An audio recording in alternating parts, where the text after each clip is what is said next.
मागच्या वेळेला आपण समांतर रेषा या पाठाला सुरुवात केली भूमितीच्या.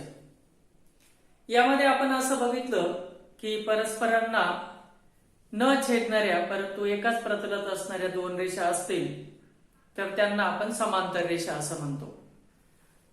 नंतर आपण असं बघितलं की समांतर रेषांच्या छेदिकेमुळे तीन प्रकारच्या कोनांच्या जोड्या तयार होतात: संगत कोन, विक्रम कोन आणि आंतरकोन.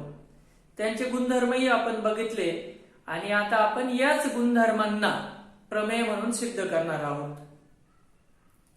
त्यासाठी आपण काही गुणधर्म सुद्धा बघितले की विरुद्ध कोनांची जोडी एकरूप असते. जर दोन रेषा परस्परांना छेदत असतील तर विरुद्ध कोनांची जोडी एकरूप असते. नंतर एखाद्या रेषेला दुसऱ्या रेषेने छेदले असता तयार होणाऱ्या रेषीय जोडीतील कोन हे नेहमी पूरक असतात, म्हणजे त्यांची बेरीज 180 असते. आणि या व्यतिरिक्त आपण युक्लिडच्या एका गृहीतकाचा आधार घेणार आहोत. ते गृहीतक आहे की दोन रेषांच्या छेदिकेमुळे तयार होणाऱ्या आंतरकोनांची बेरीज जर दोन काटकोनांच्या बेरजेपेक्षा कमी असेल. आता काटकोन किती अंशाचा असतो? 90.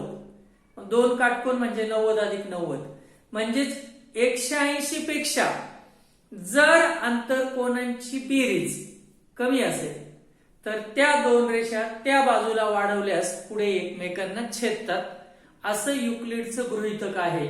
त्या गृहीतकाचा आपण इथे आधार घेऊन आंतरकोनाचं प्रमेय सिद्ध करणार आहोत. तर या ठिकाणी आंतरकोनाचं प्रमेय प्रथम काय ते तुम्हाला माहिती पाहिजे. तो गुणधर्मच आहे की दोन समांतर रेषांना एका छेदिकेने छेदले असता होणारे आंतरकोन एकमेकांचे पूरक कोन असतात. या ठिकाणी या दोन रेषा आहेत ज्या समांतर आहे असं त्यांनी म्हटलंय. दोन समांतर रेषांना म्हणजेच आपल्याला एल आणि एम ला समांतर मानायचं आहे.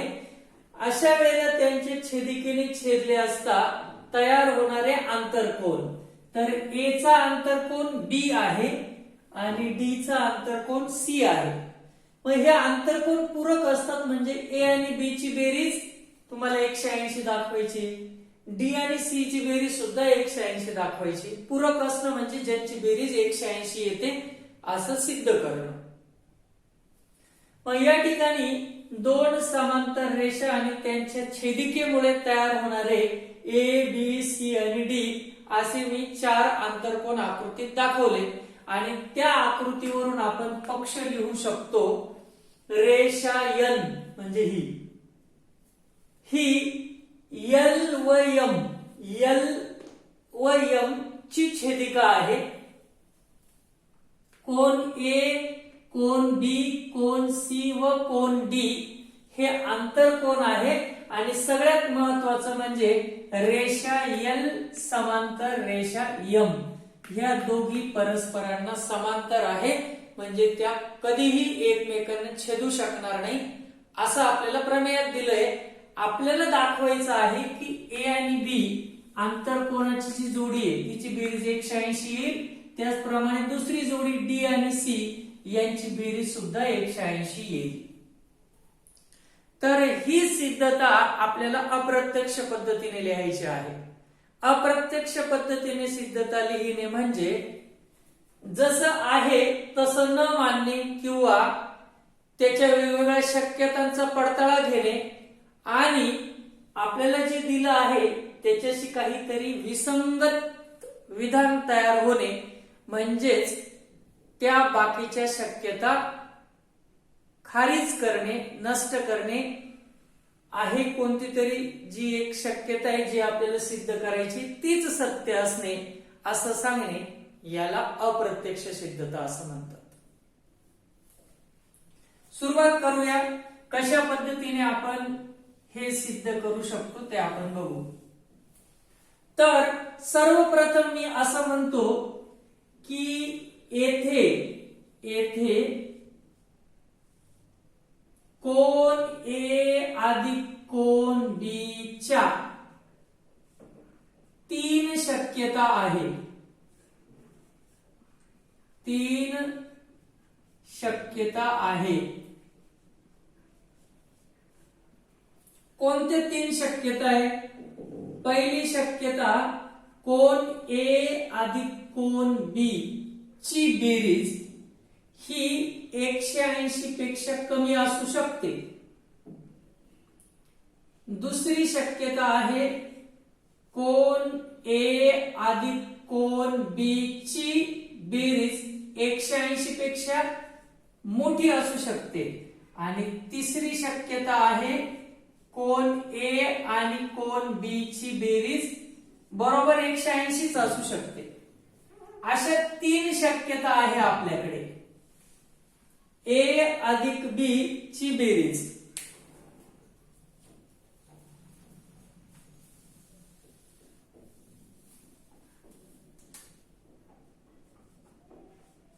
कोन ए अधिक कोन बी ची बेरीज 180 पेक्षा कमी. दुसरी शक्यता कोन ए अधिक कोन बी ची बेरीज 180 पेक्षा जास्त. आणि तिसरी शक्यता कोन ए अधिक कोन बी ची बेरीज 180. आपल्याला हे सत्य करायचे. ह्या 2 शक्यता खारिज करायच्या आहे किंवा त्या सत्य नाही असं आपण जर सिद्ध करू शकलो तर आपलं काम होऊ शकतं. प्रथम कोन ए अधिक कोन बी ची बेरीज 180 पेक्षा कमी आहे या शक्यतेचा विचार करू. या शक्यतेचा विचार करू.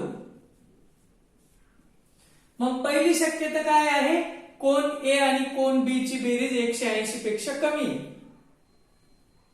कोन ए आणि कोन बी आकृतीमध्ये आपण जर बघितले तर ते इथे झालेले आहे. आणि जर या दोघांची बेरीज 180 पेक्षा कमी असेल तर युक्लिडने सांगितलं होतं की एकाच बाजूला होणाऱ्या आंतरकोनांची बेरीज जर 180 पेक्षा कमी असेल म्हणजे ह्या ए आणि बी ची बेरीज 180 पेक्षा कमी असेल तर ह्या रेषा पुढे जाऊन एकमेकींना काय होतील? छेदतील ए आणि बी च्या बाजूला. परंतु आपली रेषा तर समांतर आहे. आणि जर आपण असं मानलं की ए आणि बी ची बेरीज 180 पेक्षा कमी आहे तर त्या समांतर रेषा राहत नाही. म्हणजेच ही शक्यता सत्य होत नाही. मग आपण काय म्हणणार? म्हणून युक्लिडच्या गृहीतकानुसार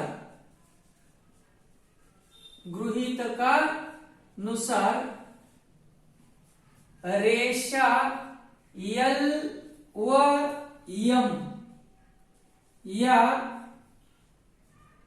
परस्परांना छेदतील.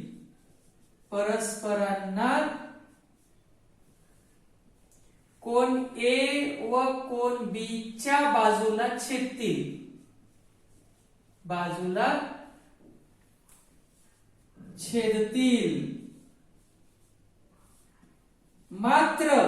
मात्र रेषा एल समांतर रेषा एम. परंतु त्या तर समांतर आहे मग त्या छेदू कशा काय शकतील?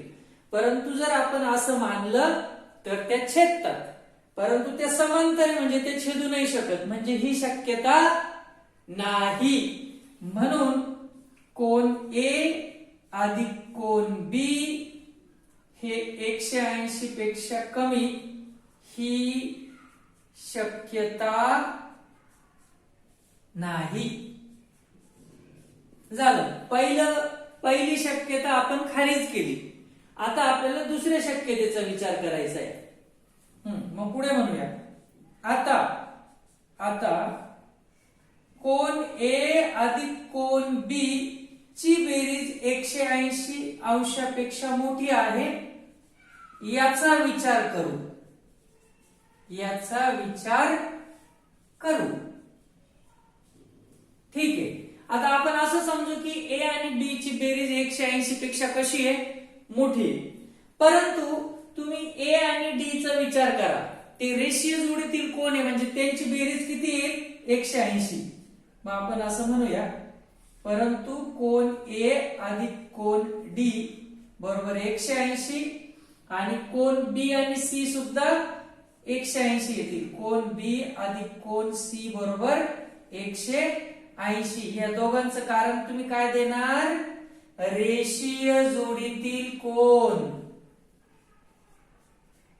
रेषीय जोडीतील कोण. आणि मग आपण जर ह्या दोघांची बेरीज केली तर ए अधिक बी अधिक सी अधिक डी बरोबर 180 अधिक 180 म्हणजे 360 असं आपल्याला उत्तर मिळेल. म्हणजेच पाहिजे तर तुम्ही त्या विधानांना नावे द्या, विधान 1 आणि विधान 2, आणि इथे म्हणा विधान 1 व 2 ची बेरीज करू. विधान 1 व 2 ची बेरीज करू.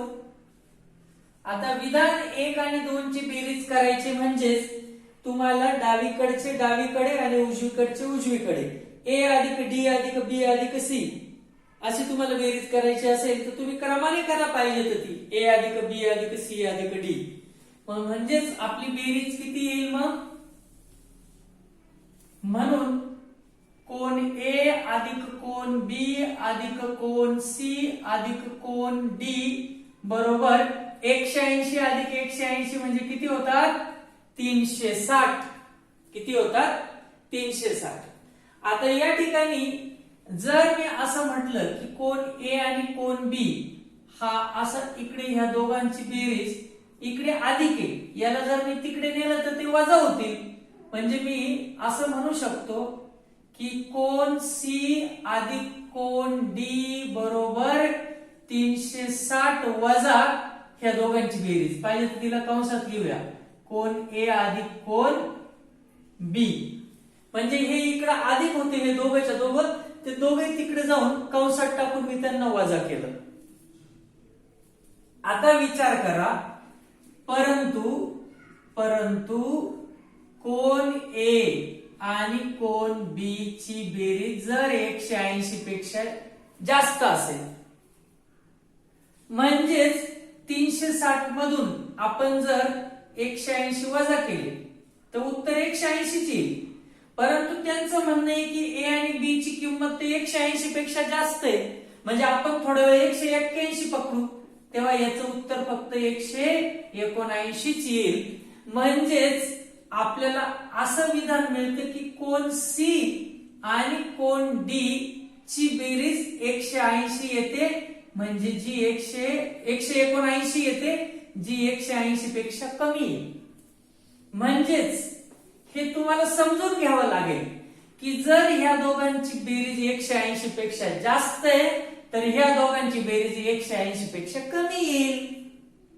कारण ह्या संपूर्ण चारी कोणांची बेरीज 360 होती, म्हणजे 180 अधिक 180, आणि एक जर 180 पेक्षा जास्त असेल तर दुसरा 180 पेक्षा कमी असला पाहिजे. पुन्हा युक्लिडच्या गोष्टीचा विचार केला तर कोण डी आणि सी ची बेरीज जर 180 पेक्षा कमी असेल तर आता ह्या दोन रेषा आता इकडच्या बाजूला छेदू शकतील. मगाशी तिकडे छेदत होत्या, ह्या वेळेला ए आणि बी ची बेरीज 180 पेक्षा कमी होती म्हणून त्या तिकडे छेदत होत्या. आता डी आणि सी ची बेरीज 180 पेक्षा कमी आहे म्हणजे ते इकडे छेदताय. म्हणून आपण काय म्हणायचं, म्हणून युक्लिड नुसार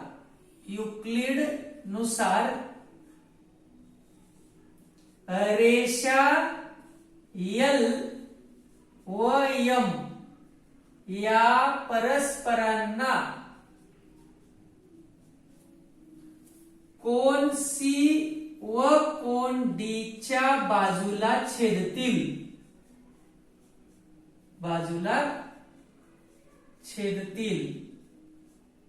बरोबर, पण त्या तर छेदूच शकत नाही. कारण त्यात समांतर रेषा आहे. परंतु रेषा यल समांतर रेषा यम, म्हणून कोन सी अधिक कोन डी ची बेरीज 180 पेक्षा कमी हे शक्य नाही.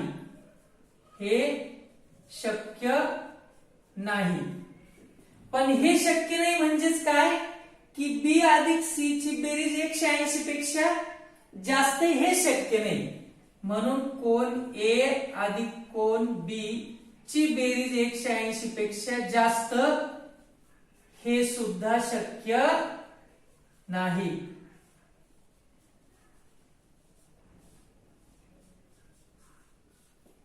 म्हणून एकच शक्यता उरते.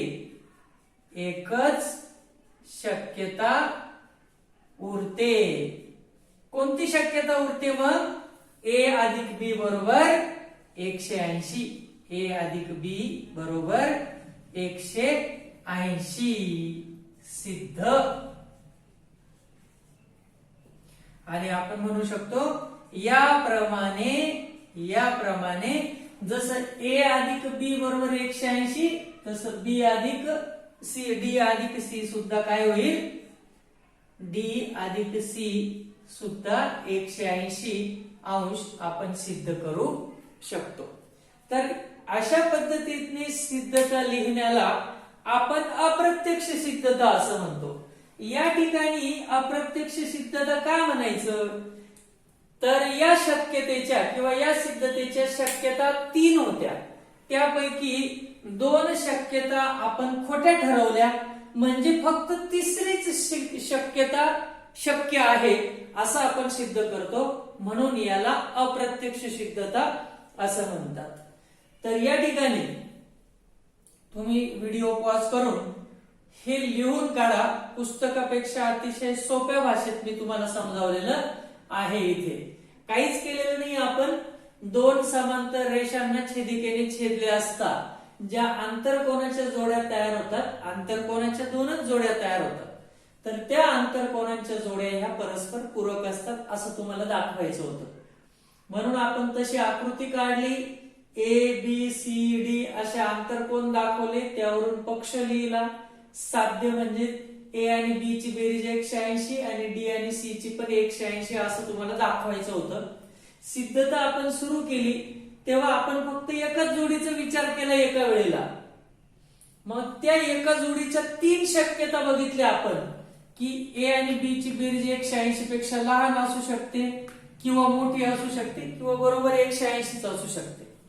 जेव्हा आपण ह्या शक्यतेचा विचार केला की ए आणि बी ची बेरीज 180 पेक्षा कशी असेल? कमी, तेव्हा युक्लिडच्या गृहीतकानुसार रेषा यल व यम या परस्परांना ए आणि बी ह्या कोनांच्या बाजूला छेदतील. कारण ज्या आंतरकोनांची जोडी 180 पेक्षा कमी बेरजेची असते तिकडे त्या रेषा छेदतात. परंतु आपल्या रेषा तर समांतर आहे, म्हणजेच ही शक्यता नाही. कारण तसं केल्यावर रेषा छेदतात आणि आपल्याला तर नक्की माहिती का आपल्या रेषा छेदत नाही, म्हणजे ही शक्यता कॅन्सल. दुसरी शक्यता काय होती की ए आणि बी ची बेरीज आता 180 पेक्षा कमी जास्त दाखवायची. जर ए आणि बी ची बेरीज 180 पेक्षा जास्त असेल तर डी आणि सी ची 180 पेक्षा कमी येते असं आपल्याला आधी सिद्ध करावं लागेल. मग त्यासाठी आपण काय केलं? ए आणि डी ची बेरीज 180 दाखवली, बी आणि सी ची पण 180 दाखवली. कारण ते रेषीय जोडीतील कोण आहे. रेषीय जोडीतील कोणांची बेरीज 180 येते हा गुणधर्म आपल्याला माहिती आहे.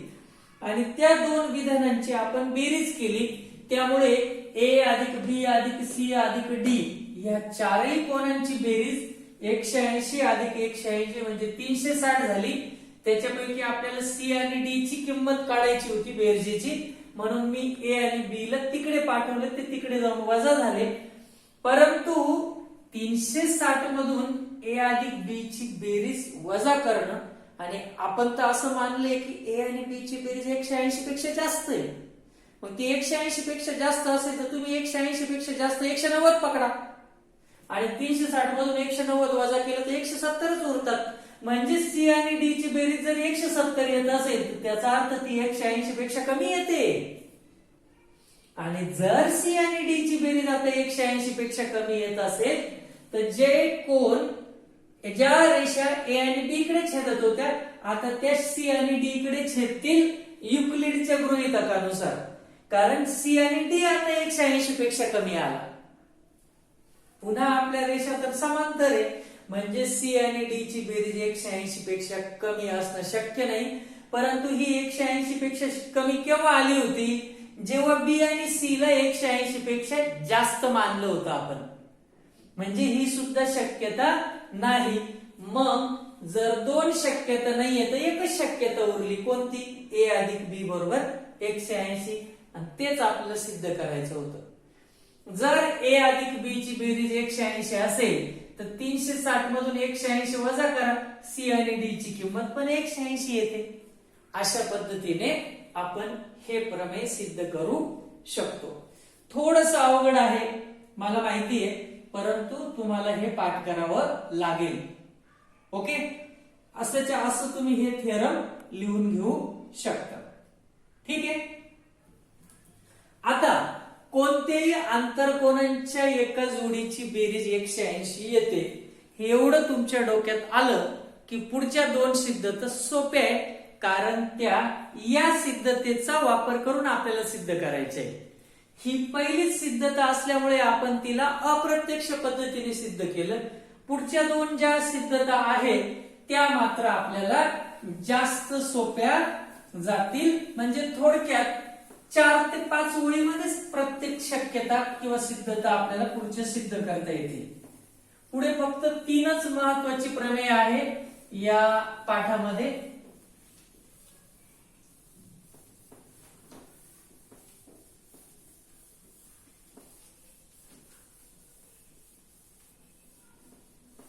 तर पुढचं जे प्रमेय आहे त्याला आपण म्हणणार संगत कोनाचं प्रमेय आणि विक्रम कोनाचं प्रमेय. तर प्रथम आपण संगत कोनाचं प्रमेय बघूया. आंतरकोन झाला, आता आपण संगत कोनाचं प्रमेय.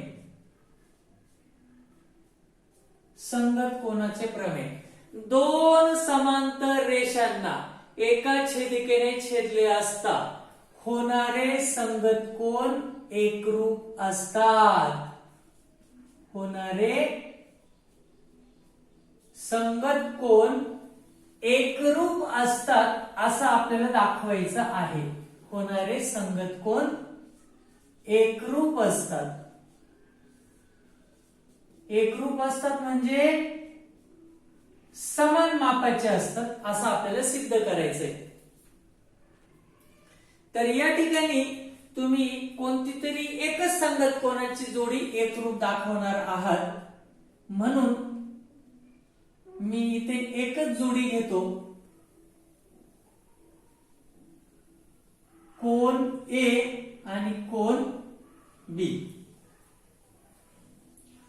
कोन ए आणि कोन बी हे संगत कोन आहे. संगत कोन कशाला म्हणतात? एका बिंदूपाशी ज्या कोपऱ्यात कोन झालाय त्याच कोपऱ्यात दुसऱ्या बिंदूपाशी कोन होत असेल तर त्याला आपण संगत कोनाची जोडी असं म्हणतो. आपल्याला एकच जोडी दाखवायची, इथं अजून पण 3 जोड्या होतात. जसं याची ही, याची ही, याची ही.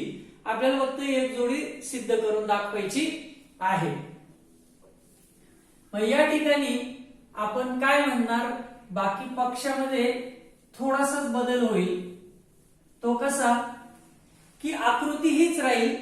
आकृतीमध्ये n ही l व m ची छेदिका आहे आणि कोन A व B, कोन A व कोन B ही संगत कोनाची एक जोडी आहे. संगत कोनाची एक जोडी आहे.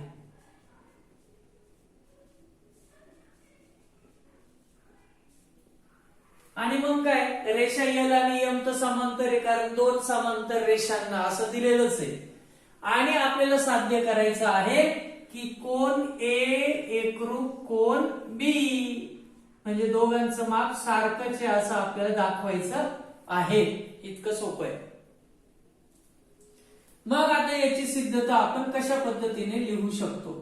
तर मी सांगितलं की मागच्या सिद्धतेपेक्षा खूप सोपी आहे. आपल्याला मागच्या सिद्धतेचा आधार इकडे घेता येतो, म्हणून हे प्रमेय साधारणतः 5-6 ओळीमध्ये सिद्ध होऊन जातं. मग सर्वप्रथम मी ए ला जोडी सी असा कोन घेतो, सी. मग ए आणि सी एकमेकांचे रेषीय जोडीतील कोन झाले बघा. ए आणि सी रेषीय जोडीतील कोन झाले.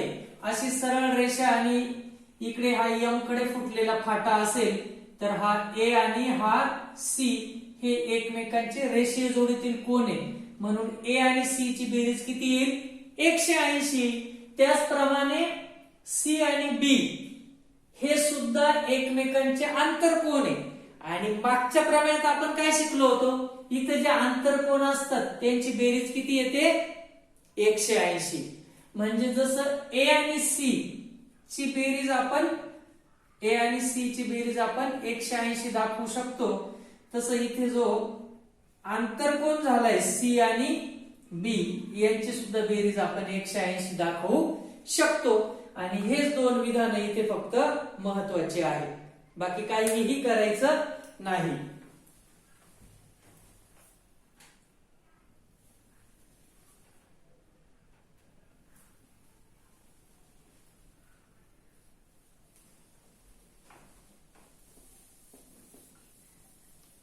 मग ठीक आहे, या ठिकाणी या शक्यतेचा आपण विचार करूया.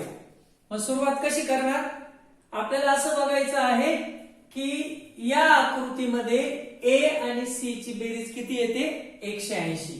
तुम्ही असं म्हणणार कोन ए अधिक कोन सी बरोबर 180, आणि याचं कारण तुम्ही देणार रेषीय जोडीतील कोन. रेषीय जोडीतील कोन.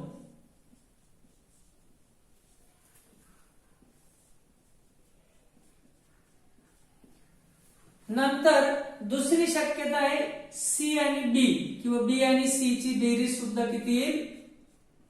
180. आता बी आणि सी ची बेरीज 180 का? कारण मागच्याच वेळेला आपण बघितलं की समांतर रेषांमुळे तयार होणारे आंतरकोन पूरक असतात, म्हणजे त्यांची पण बेरीज 180 येईल. कारण द्यायचं आंतरकोन. आंतरकोन. आणि मग ह्या दोघांचंही उत्तर 180, ह्या दोघांचंही जर 180 असेल तर आपण काय म्हणू शकतो? कोन ए अधिक कोन सी ची किंमत कोन बी अधिक कोन सी सारखी आहे. या विधानांना पाहिजे तर तुम्ही नावं द्या आणि कारण सांगा 1 व 2 वरून. 1 व 2 वरून. कारण ह्या दोघांची बेरीज पण 180 आणि ह्या दोघांची बेरीज पण 180, म्हणून हे बरोबर हे. आणि आता बरोबरच्या चिन्हाच्या डावीकडे आणि उजवीकडे जर काही समान असेल तर ते कॅन्सल होतं, म्हणजे जसं हा सी आणि हा सी कॅन्सल झालं, म्हणजे काय उरलं? कोन ए बरोबर कोन बी. सिद्ध. तेच तर आपल्याला सिद्ध करायचं होतं. हे काय? तर अशा पद्धतीने जसं 1 2 3 4 मी तर 5-6 ओळी म्हटलं होतं, मोजून किती ओळीमध्ये आपण सिद्ध केलं? ते फक्त 4 ओळीत आपण ते सिद्ध केलं.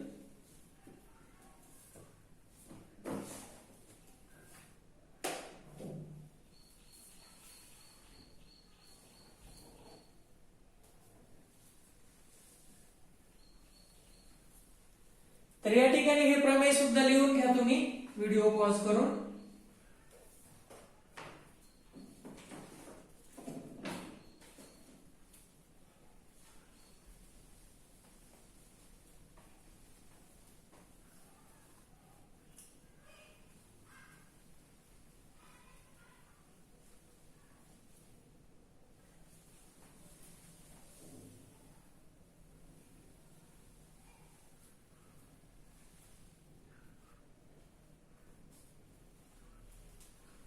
यानंतर उरलंय शेवटचं प्रमेय, ज्याला आपण विक्रम कोनाचं प्रमेय असं म्हणणार। विक्रम कोनाचं प्रमेय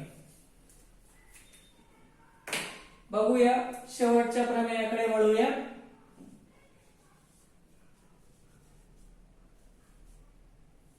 विक्रम कोनाचे प्रमेय काय सांगते हे प्रमेय?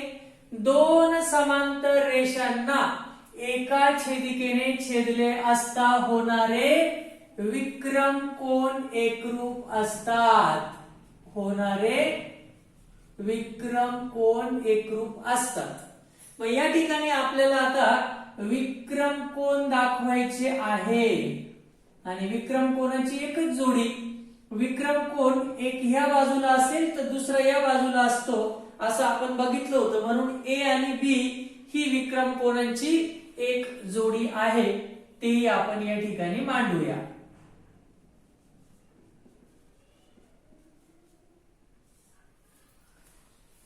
तर आपण पक्षामध्ये लिहूया रेषा एन, रेषा एन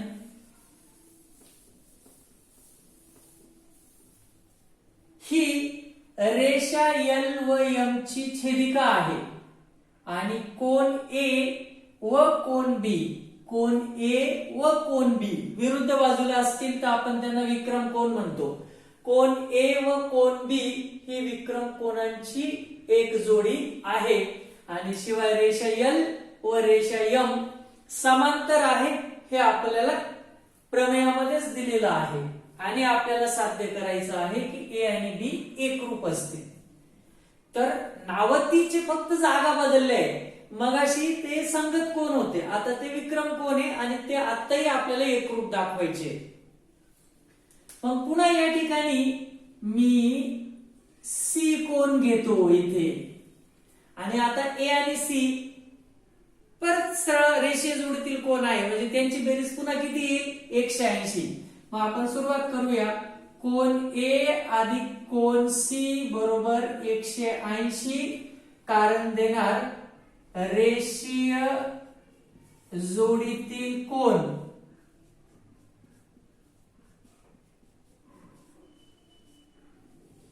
रेषीय जोडीतील कोन आणि त्याला म्हणूया विधान क्रमांक 1। नंतर सी आणि बी पुन्हा आंतर कोन दिसतात, म्हणजेच सी आणि बी ची बेरीज पुन्हा किती येईल 180।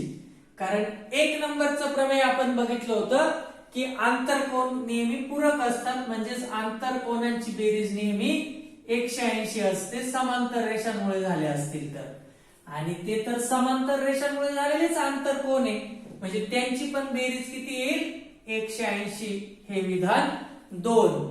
पुन्हा या दोघांची बेरीज 180, ह्या दोघांची 180 म्हणजे हे बरोबर हे, म्हणून कोन ए अधिक कोन सी बरोबर कोन सी अधिक कोन बी कशावरून? विधान 1 व 2 वरून। विधान 1 व 2 वरून। आणि जर विधान 1 व 2 वरून हे बरोबर हे मिळालं तर बरोबरच्या चिन्हाच्या इकडे पण कोन सी आहे आणि तिकडे पण कोन सी आहे, ते कॅन्सल होईल, म्हणजे काय उरलं फक्त कोन ए एकरूप कोन बी। हे चिन्ह नाही लिहिलं तरी चालतं, बरोबर असणं म्हणजेच एकरूप असणं। कोन ए बरोबर कोन बी सिद्ध। तर अशा पद्धतीने तुम्ही या पाठातल्या 3 अतिशय महत्वाच्या सिद्धता आज शिकला आहात। तर या तीनही प्रमेयाच्या साहाय्याने आपल्याला या 3 सिद्धता सिद्ध करायच्या आहेत। तर या समांतर रेषेच्या गुणधर्मांचा उपयोग करून आपण अजून एक प्रमेय सिद्ध करू शकतो, जे अतिशय महत्वाचं प्रमेय आहे आणि ते म्हणजे 3 त्रिकोणाच्या तिन्ही कोनांची बेरीज ही नेहमी 180 अंश असते। तर या ठिकाणी हा सुद्धा व्हिडिओ पॉज करून त्याच्या सिद्धता लिहून टाका तुम्ही। यानंतर आपण बघणार आहोत की या गुणधर्माचा वापर करून आपण त्रिकोणाच्या तिन्ही कोनांची बेरीज नेहमी 180 अंश असते हे कसं सिद्ध करू शकतो ते आपल्याला बघायचं आहे. आणि मग आज आपण इथे थांबूया. ह्या धड्याचा अजून एक पार्ट बाकी आहे ज्याच्यामध्ये आपल्याला याच्या विरुद्ध जायचं आहे. म्हणजे या ठिकाणी आपण असं सांगितलं की रेषा समांतर आहे म्हणून कोन एकरूप. पुढच्या याच्यामध्ये आपल्याला असं बघायचं की कोन एकरूप आहे म्हणजे रेषा पण समांतर असल्या पाहिजे. म्हणजे याच्या अगदी उलट बघायचं आहे.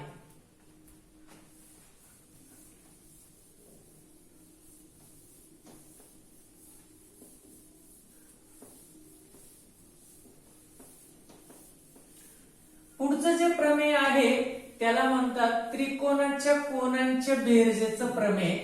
म्हणजेच आपल्याला या समांतर रेषांच्या छेदिकेच्या गुणधर्माचा तो उपयोजन म्हणता येईल. उपयोजन म्हणजे उपयोग, वापर असं आपण त्याला म्हणू शकतो. कोणत्याही त्रिकोणाच्या सर्व कोनांच्या मापांची बेरीज 180 अंश असते. प्रमेयाचं नाव आहे त्रिकोणाच्या कोनांच्या बेरजेचं प्रमेय.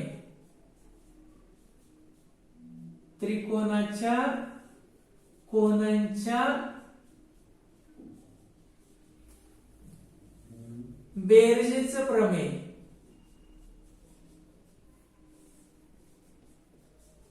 आणि प्रमेय काय सांगतं आपल्याला?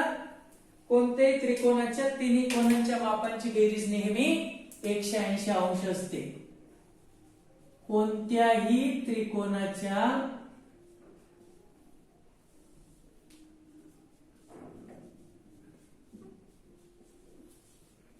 तिन्ही कोनांच्या मापांची बेरीज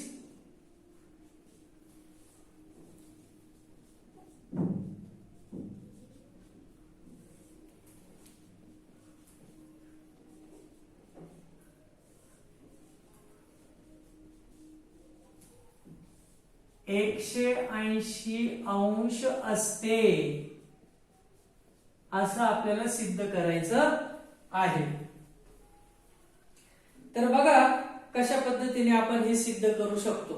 तर त्यासाठी तुम्हाला कोणताही एक त्रिकोण काढावा लागेल. मग आपण एक त्रिकोण काढूया ABC असा. त्रिकोणाला नाव देऊया ABC आणि पक्षामध्ये लिहूया की त्रिकोण ABC किंवा फक्त असं म्हणूया ABC हा एक त्रिकोण आहे. हा एक त्रिकोण आहे. ABC हा एक त्रिकोण आहे. एवढंच आपल्याला दिलेलं आहे. मात्र आपल्याला काय दाखवायचं आहे, काय सिद्ध करायचं आहे त्याला आपण साध्य म्हणतो. तर त्रिकोणाला 3 कोन आहे. कोन A, कोन B आणि कोन C. ते ह्या तिघांच्या मापाची बेरीज 180 दाखवायची आपल्याला. म्हणजे आपण असं म्हणू शकतो कोन A अधिक कोन B अधिक कोन C बरोबर 180 अंश असं आपल्याला दाखवायचं आहे. पाहिजे तर तुम्ही त्या त्रिकोणाच्या कोनांची नावे 3 अक्षरी लिहा म्हणजे जास्त पटकन कळेल. कोन A ला तुम्ही असं म्हणू शकतात कोन BAC. ज्या ठिकाणी कोन होतो त्याचं नाव मध्ये यायला पाहिजे. अधिक कोन ABC अधिक कोन ACB बरोबर 180 अंश असं आपल्याला सिद्ध करायचं आहे. परंतु या ठिकाणी जर आपल्याला समांतर रेषेच्या गुणधर्माचा वापर करायचा असेल तर काहीतरी रचना करावी लागेल. रचना, कारण इथे तर कुठेच समांतर रेषा दिसत नाहीये. मग आपण असं म्हणूया बिंदू A मधून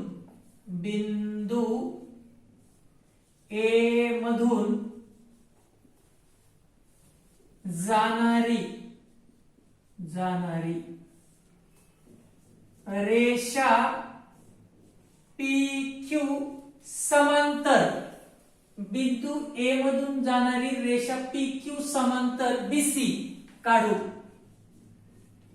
म्हणजे ती त्रिकोणाची जी खालची बाजू आहे ना तिला समांतर असणारी, परंतु कुठूनही नाही, बिंदू ए मधून जाणारीच रेषा काढायची आहे आपल्याला अशी. आणि तिला नाव काय द्यायचंय आपल्याला, पी क्यू. ही पी क्यू रेषा बीसी ला आपण समांतर काढली, याला रचना म्हणतात, कारण आपण तशी रचना केली. आणि आता आपण सिद्धतेला सुरुवात करूया. सिद्धता बघा, सर्वप्रथम आपण असं म्हणूया की पी क्यू समांतर बीसी.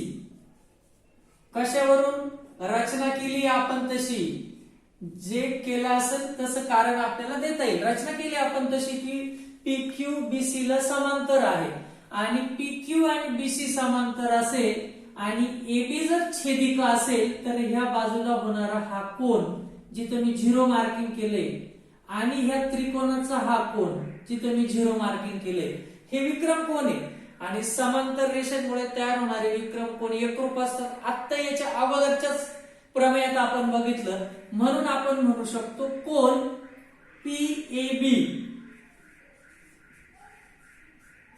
एकरूप कोन एबीसी.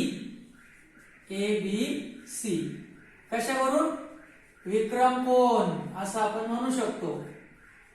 विक्रम कोन याला पाहिजे तर आपण एक नंबरचं विधान म्हणू. त्याचप्रमाणे पी क्यू आणि बीसी समांतर असताना जर आपण एसी छेदिका मानली, म्हणजे हिच्या ऐवजी अशी छेदिका मानली, तर मी जिथे क्रॉस केलेले तो आणि या ठिकाणी क्रॉस केलेले हे दोन कोन विक्रम कोन होतील. मग हे दोघं पण एकरूप असले पाहिजे, म्हणून तुम्ही काय म्हणणार, कोन क्यू ए सी एकरूप कोन एसीबी. एसीबी हे सुद्धा काय आहेत, विक्रम कोन आहेत, विक्रम कोन. आणि यालाही आपण विधान 2 म्हणू शकतो. आता तुम्ही विचार करा, हा जो पी ए बी कोन आहे, परंतु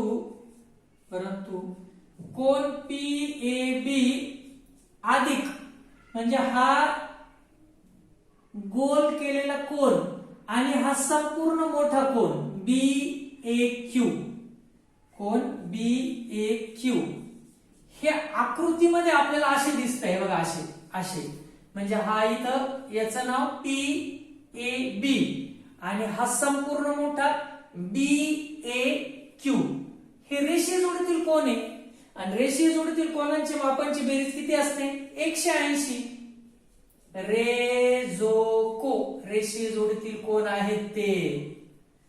पण हा जो मोठा कोन दिसतो ना बी ए क्यू, हा बी ए क्यू, याला इथे फाटा फुटलेला आहे. त्यामुळे या बी ए क्यू ऐवजी तुम्ही बी ए सी आणि सी ए क्यू असं त्याला म्हणू शकतात, या दोघांची बेरीज. तोपर्यंत हा पी ए बी तसाच राहील, कोन पी ए बी अधिक याच्या ऐवजी बी ए क्यू ऐवजी मी बी ए सी अधिक कोन बी ए सी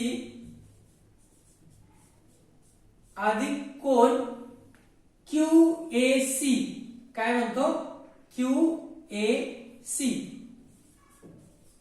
बरोबर 180. विधान क्रमांक 3.